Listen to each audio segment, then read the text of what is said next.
पुण्यात्माओं हम पुण्य बर्बाद कर देते थे स्वर्ग में और पाप भोगते थे नरक में, तो अब हम उन पुण्यों का, जिसके कारण ये हमें यहाँ रोके रहता है, उन पुण्यों का हम प्रतिफल नहीं लेंगे और इसको छोड़ देंगे ओम नाम के जाप की भक्ति धन। और साथ में ये हवन यज्ञ, ये पांचों यज्ञ, ये इसके सतर्की है, हम इसको दे देंगे। यज्ञ से भी स्वर्ग जाते हैं जो केवल हवन करते हैं या कोई केवल स्वाध्याय ही करते रहते हैं, जैसे ओके है ना आपका सुखमणि साहिब का पाठ करते हैं जिसको जप जी साहिब कहते हैं, और जो गीता जी का नित्य पाठ करते हैं और जो कोई वेदों का नित्य पाठ करते हैं, वो एक यज्ञ बनता है। उस यज्ञ से, ज्ञान यज्ञ है ये, उस यज्ञ से भी पुण्य होते हैं, उससे केवल स्वर्ग प्राप्ति होती है कुछ समय के लिए, कुछ सीमित समय है, बहुत कम, और फिर वापस आ जाते हैं। तो ये यज्ञ ऐसे हैं जैसे किसी का दीर्घ रोग हो रहा है, दीर्घ रोग है किसी को और डॉक्टर के पास जाता है, वो बहुत वीक हो गया है, कमजोर घना हो गया है, तो जाते ही डॉक्टर ग्लूकोज लाता है। ग्लूकोज जो है ये रोग नाशक नहीं है, ये सहयोगी है उस उपचार में। शरीर को पानी का अभाव पूरा करती है, कुछ शरीर को शक्ति देती है, लेकिन रोग नाश नहीं होता इससे। ये भी आवश्यक है क्योंकि हम चौथे युग में आ गए, अभी तक ट्रीटमेंट ठीक हुआ नहीं, हम कति कंडम हो लिए।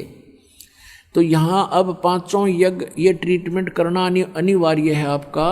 पांचों यज्ञ भी करनी पड़ेंगी। एक यज्ञ है धर्म की, जैसे दान करते हो भक्त, इसमें से आपका यहाँ भंडारा चलता है, आश्रम बनाया जा रहा है, आपकी रजाई गद्दों का व्यवस्था होती है, दुखी आत्मा आती हैं, आते यहाँ शांति प्राप्त होती है, भगवान की कथा सुनते हैं, तो आपके द्वारा दिया गया दान आपको आबाद कर देगा।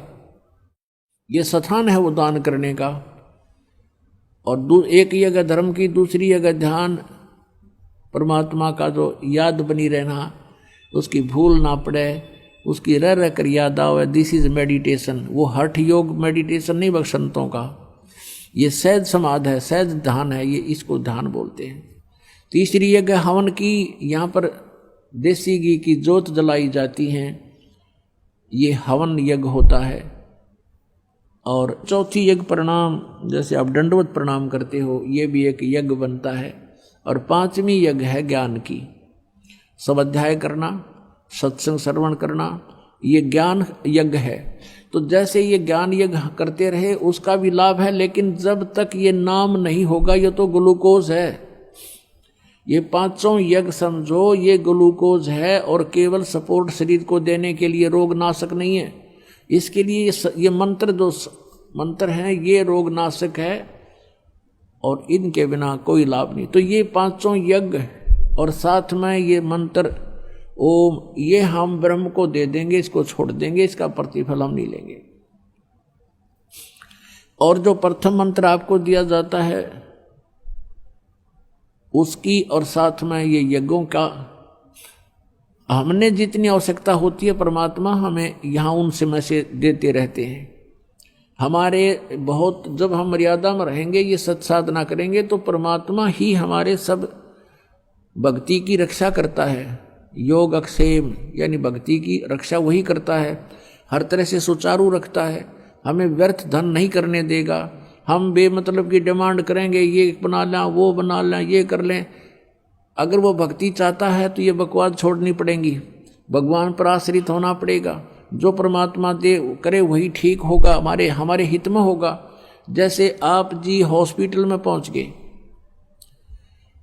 डॉक्टर के पास, अब डॉक्टर ने आपको एडमिट कर लिया, तो वहाँ मरीज की नहीं चल रहा, बिल्कुल भी मरीज की नहीं चलेगी, वहाँ डॉक्टर की चलेगी, और डॉक्टर की चलने में हमारा हित होगा।